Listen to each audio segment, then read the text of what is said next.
এখন যদি এমন থাকে, আগে কি ছিল, মাস ছিল, এখন কি ভাড়া। ভাড়া হলো 3 বছর, এখন বছর দেওয়া।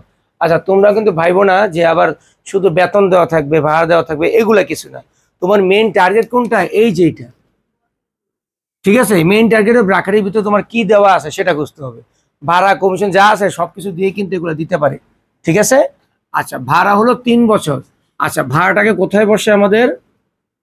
পরিচালন ব্যয়। আগে ভাড়াটা লিখবো আমি 24,000। এখন আসি আমরা এখানে বছর, আমি কি মাস হিসাব করবো এখন? না, আমরা কয় বছর জন্য অঙ্ক করি? 1 বছর জন্য অঙ্ক করি। অঙ্ক করি 1 বছর, কিন্তু ওরা দিয়ে দিছে কয় বছর? 3 বছর। তাহলে কি অগ্রিম নাকি বকেয়া? অগ্রিম, বিয়োগ হবে, তাই না? অগ্রিম ভাড়া। আচ্ছা, অগ্রিম ভাড়া টাকাটা কিভাবে করবো আমরা? 24,000 বলতো কত দিয়ে ভাগ দিব? 3 দিয়ে, কারণ আমাদের নিয়ম হলো ব্র্যাকেটের ভিতরে বছর মাস যা থাকবে তত দিয়ে ভাগ, আর কিচ্ছু না। আগে কি করব, ব্র্যাকেটের ভিতরে যা থাকবে তত দিয়ে আমি কি করব, ভাগ দিব, দেন গুণ করব। আমার ডিফারেন্টটা খুঁজি আমরা, যেহেতু বছর বলছে, বছর মানে 1 বছর, ডিফারেন্ট কয় বছরে আছে? 2, 2 দিয়ে গুণ, তাহলে এটা দিয়ে ভাগ, 2 দিয়ে গুণ করব, 3 দিয়ে 8 দিয়ে 16,000 হয়। কত? 16,000। এটা আমি কি করব এখন? বিয়োগ। বিয়োগ করলে কত আসে?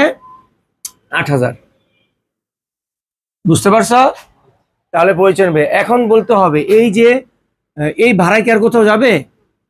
এই ভাড়া আর কোথাও যাবে না, কারণ এটা আওয়ামী, কিন্তু এইটা আবার যাবে, তাই না? এই অগ্রিম ভাড়াটা কোথায় যাবে? আচ্ছা, অগ্রিম আছে, অগ্রিম আছে লেখা, তাহলে কোথায় যাবে? চলতি সম্পদ বা চলতি দায়। এখন বলতে হবে অগ্রিম ভাড়াটা আমরা কোথায় বসাবো? চলতি সম্পদে। কারণ কি, এই জিনিসটা ব্যয়, ব্যয়ের অগ্রিম, ব্যয়ের অগ্রিম কোথায় যাবে? চলতি সম্পদে যাবে। বুঝতে পারছো?